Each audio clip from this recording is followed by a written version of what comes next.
ঘটনাটা কি? সব গেছে জেলের ভিতরে, বাইরে কি লেগে? আমার নিয়ে কিতা করবেন? হনের তো নিয়ে লাভ আছে। আমি বাইরে থাকলে কি কেউ লেগে হুমকি? আমার ওয়াজের মধ্যে সব দলের লুকায়, সব দলের আমার মহব্বত করুন না, কি ধরবেন?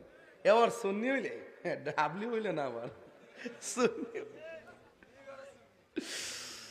প্রেমের আগুন আরে সরি, গভীর মনে, আমার মনে আছে না, এটা যে রাজপুর।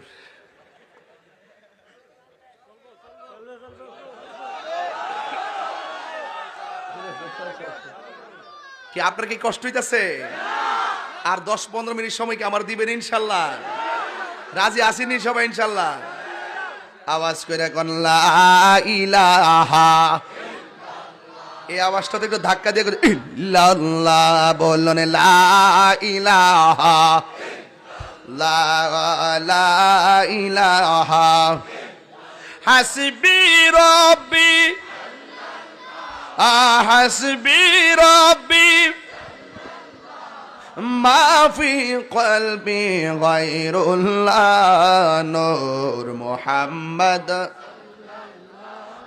লা ইলাহা ইল্লাল্লাহ, লা ইলাহা ইল্লাল্লাহ, মুহাম্মাদুর রাসূলুল্লাহ সাল্লাল্লাহু আলাইহি ওয়াসাল্লাম। জোরে জোরে মুহাম্মদে কন্না আল্লাহু আকবার। ইয়ে নবীর সাহাবী, আমি আপনার কাছে এসেছি, আমি একটা অন্যায় করেছি। আমি একটা মেয়ের বিয়ের প্রস্তাব দিয়েছিলাম। জোরে কোন কিসের প্রস্তাব?